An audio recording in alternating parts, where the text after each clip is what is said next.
Hey there, CPO here, and welcome to the final episode of Diff School. Now, this isn't the last video of the rear axle upgrades that I'm doing as part of the Dynatrac Trail Leader Package. I still have to do the axles, but this is the last video where we're working inside this axle housing. Paul buttons this up in this video. So we've got to make a few tweaks with this housing, including cutting some slots and drilling some holes, and we have to get the air chamber installed for the locker. Alright, so what we have to do is cut some drainage slots down below. They have them up on top on this side, but not down below. So Paul's cutting on the diff.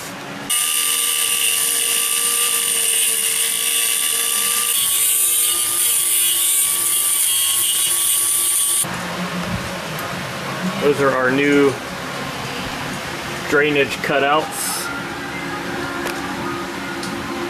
that are required for proper oil flow.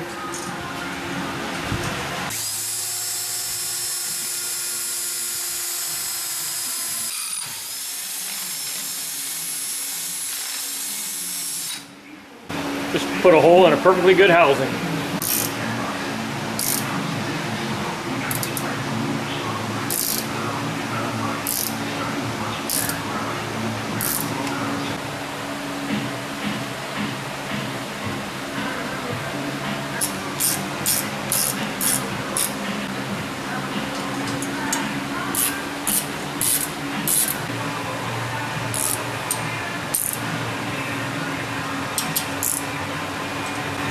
If you have a certain amount, you spread it. And this is all explained in the ARB installation instructions, as well as Dana Spicer's, the OEM rebuild recommendations. And the powers that be say we can pull this open 15 thousandths of an inch without damaging it. So just a little bit of movement, we already can see the dial on the run.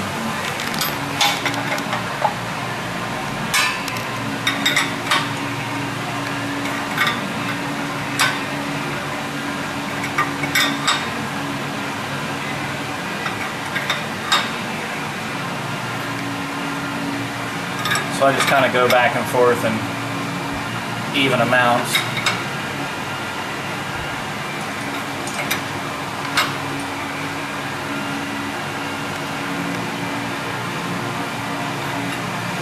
And we've just jacked this cast iron housing that is designed to have a certain amount of flex in it, open 15 thousandths. So what that allows us to do is to add to our carrier preload shim dimensions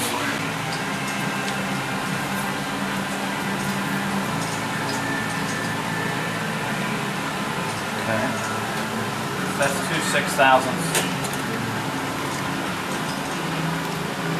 This is what keeps all the air in the locker. These two seals. It is. And if you look really close, these two seals here have to line up on each side of that hole. So if none of that's right, then you'll just be filling an axle full of air. Which is good for flotation. Right. Which could be good if you're in a mud hole that's deeper than your Jeep.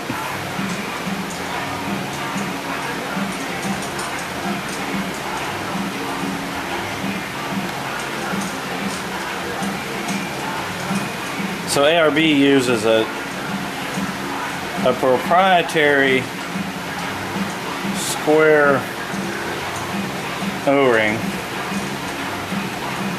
of some sort. So it's not really an O-ring, it's kind of a square ring. Yeah.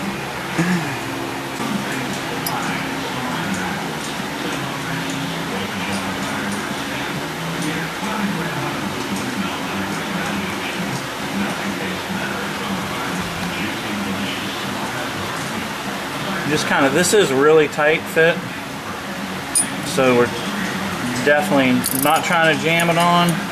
It's taking a lot of force to get this down, but I'm trying to watch and make sure that it's not pinching and that it is, you know, still going. And I think that's a winner.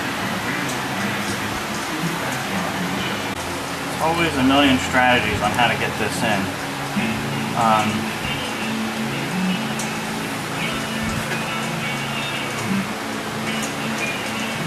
Any way that works without wrecking it all is acceptable.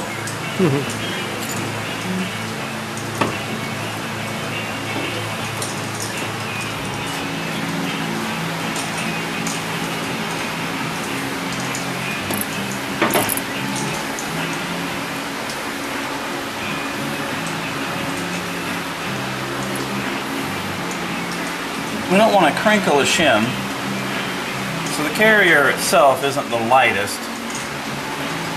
We need the airline pointed upwards a bit,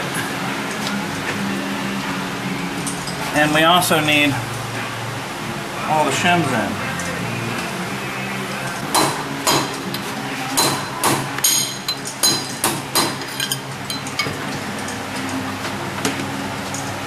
That is very nicely tight and set up. So the million-dollar question will be what our backlash is once we get the carrier straps in. If we're lucky, our backlash will be still acceptable and this doesn't have to come back out. Let's hope.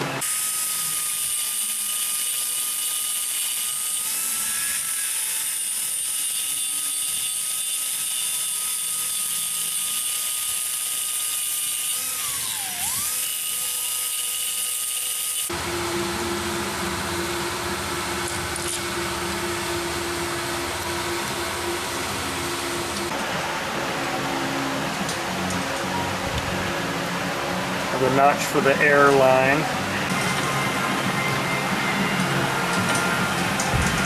10. Not where we want to be. We do the best we can, but it's really, the Jeep gods really kind of freaking decide how long this takes. This is not a graceful looking bit of work.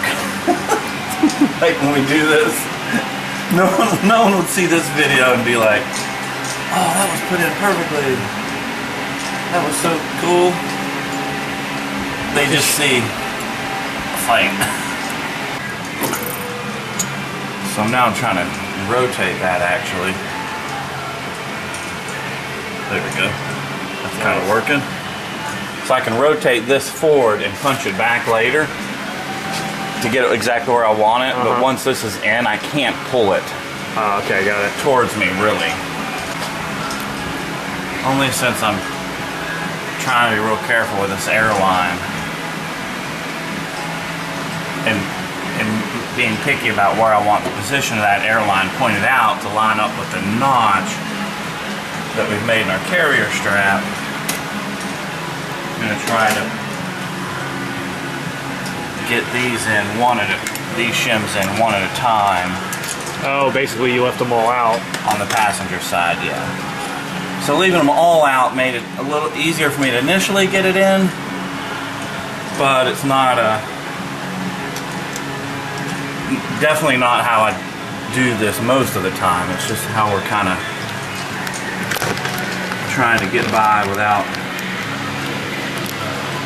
tearing up some of these smaller shims in our airline.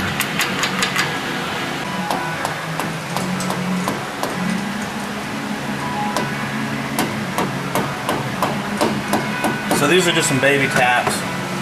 Then when it gets in a little bit further, we use this tool. We have sets of these. They match the radius of all the different shims and carrier bearing diameters.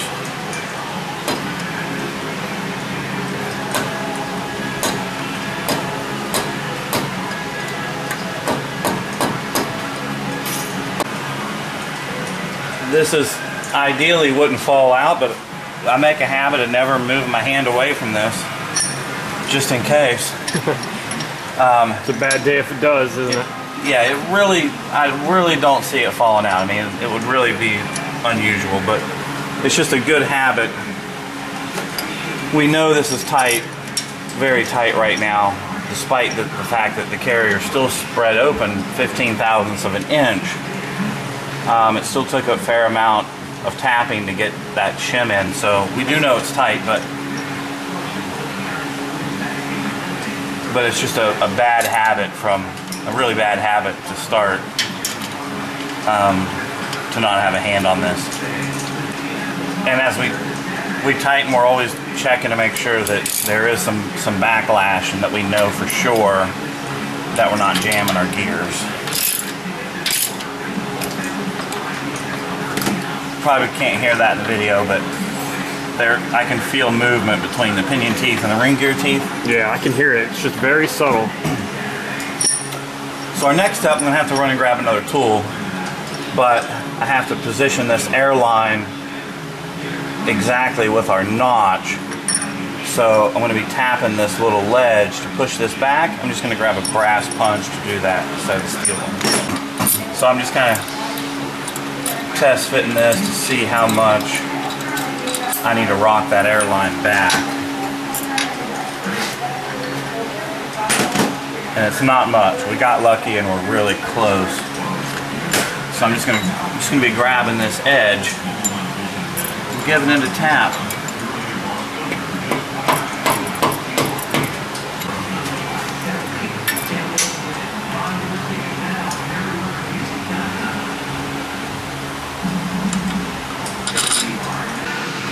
And the whole goal is to get that tube, that copper air tube, into that little notch area. Perfect.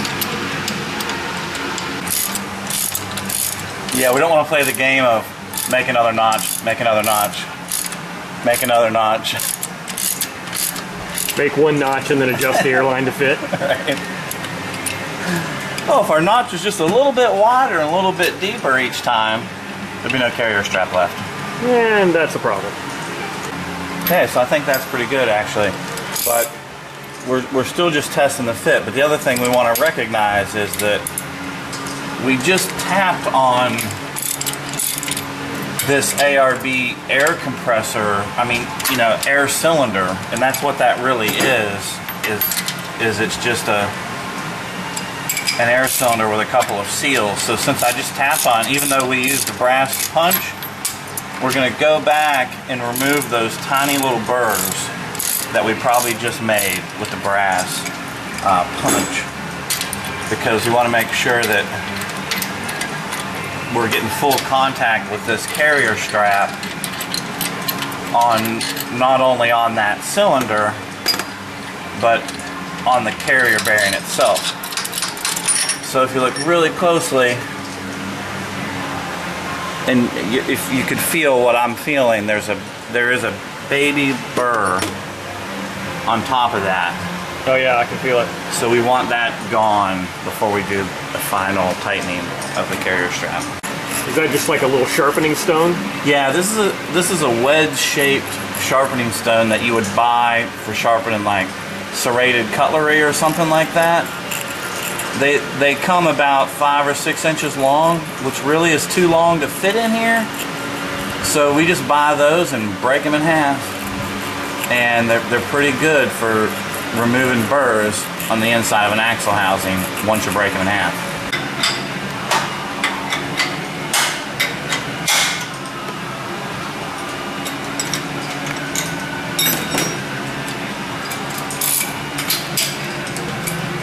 So we're going to loosen these just to take the tension off. I'm actually going to rotate this to give the, since we have it spread, this will give the carrier race is a chance to adjust and settle if they need to by spinning a little bit. Okay.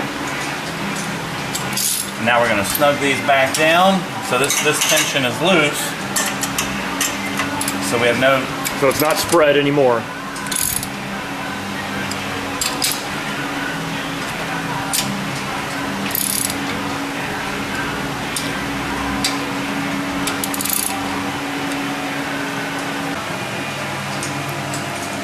So we're more like 4/1000ths. And you want to be 7? 6 to 10 is what we're at. What we want to be. Spin this a little bit. We'll make sure we're at the exact torque spec on this and double check that. And we'll check it again.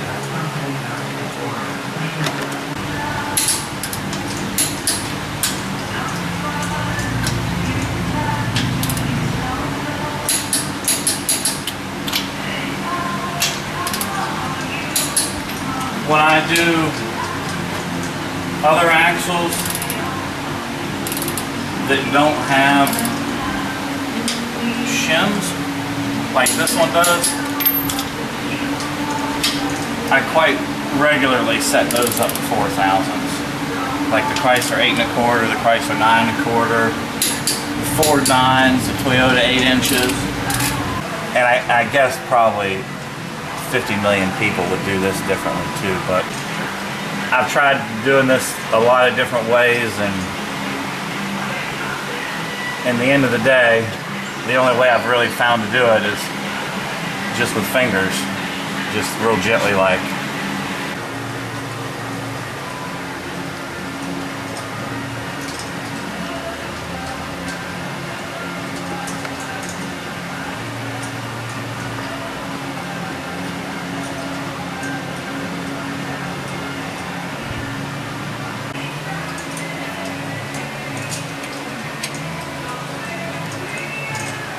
So tricky.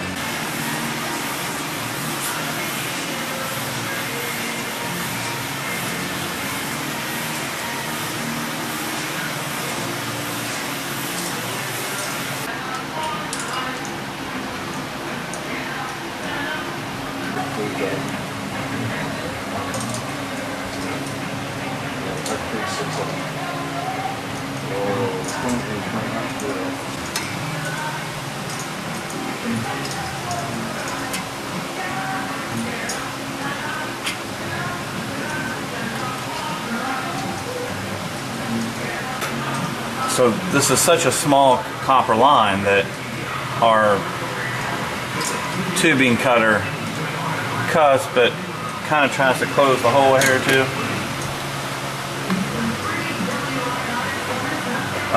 Now we just got a little gear oil on this O-ring,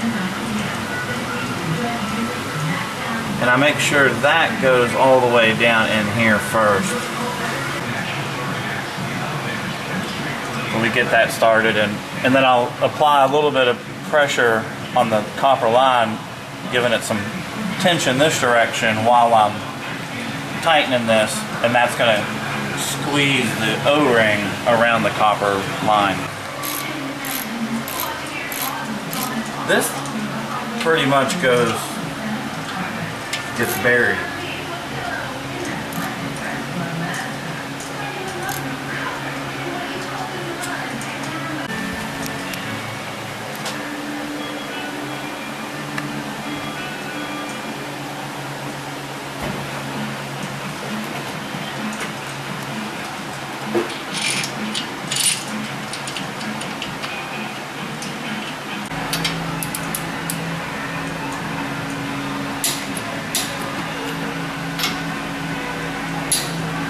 There's not a lot of room around the ring gear.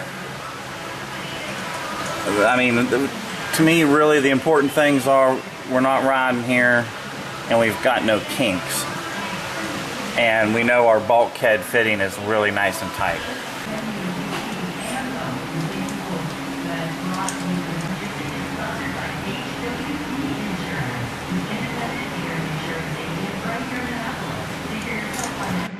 Alright, so as you can see, the diff cover is actually going on, which means we are done with this. Now, I couldn't find the footage. I must not have recorded the final check for backlash, but I think we ended up on the very low end, like 6/1000ths of an inch of backlash, which was on the very tight side, but Paul was comfortable with it given the rest of the build.